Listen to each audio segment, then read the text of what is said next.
It's all in the cloud. One of the things that characterizes modern life is the iCloud, which stores a huge, enormous amount of information, technological information, personal information. It is a storage of our contacts, maybe even a storage of our memories. There was a cloud also that accompanied the people of Israel, Bnei Israel, in their journeys through the wilderness of Sinai. All those 40 years there was this cloud which showed them the way, which also acted as a protective type of cloud.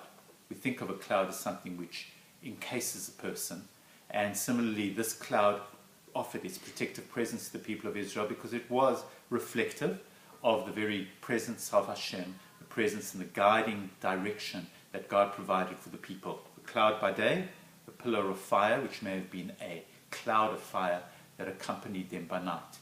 We know that this cloud also performed another service because that is what this week's parasha, Pekudei, ends with, and therefore also what the book of Shmot ends with, because this is the conclusion of the second of the 5 books, the wilderness book, the Exodus book, the freedom book of the Jewish people.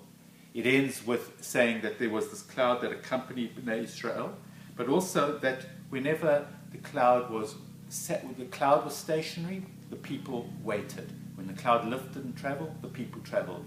And also that Moshe could not enter into the Mishkan, into the central, most holy place, while the full presence of the cloud was there. There's of course a lot of symbolism to the cloud, as in this case it was not a storage place for information, but rather a place for designation of the presence of Hashem and direction. And one beautiful interpretation that I've come across recently is that the children of Israel progressed through the desert, moving forward when their spirit rose upward like a cloud. And when their spirit declined, at times of despair, at times of demoralization, at times of conflict. And unfortunately, there was quite a lot of that in the desert. We'll read about it when we get to the book of Bamidbar. Quite a lot of broigus and machloket and arguing between and complaints among the people. But so when their spirit declined, at those times they simply sank into the place. They were immobilized. They couldn't move, mired in their quarrels. And that, of course, is a message to us, is that the things that communities get mired sometimes in their problems and in their quarrels and their differences of opinion with one another. And then they become stationary, they become paralyzed, they become immobilized. But when they work together, and when there's a sense of purpose and direction, the cloud lifts. And it provides also, as the cloud did in the desert, because cloud is something you look up to. You look up to a cloud and it provides a sense of meaning outside of yourself, something larger than yourself. And so it takes us from within ourselves, we reach out to the outwards, and we reach out and we can aspire to the things that are important in life. So, when you, this week, don't just think cloud, iCloud, place to keep my information safe, but think of the cloud that guides you through life.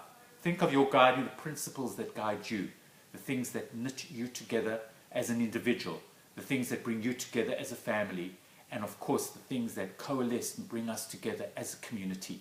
So may we always have something to look up to, a cloud of fire, a cloud of protection, a cloud, something to aspire to, because that's what human beings need, meaning. And the cloud is about the search and the possibility for meaning and direction in our lives. Shabbat Shalom. And I also wish you a Chodesh Tov, because it's going to be Rosh Chodesh on Sunday, Rosh Chodesh Adar, a time to celebrate, the time to look forward to Purim, which is then just 2 weeks away. Shabbat Shalom.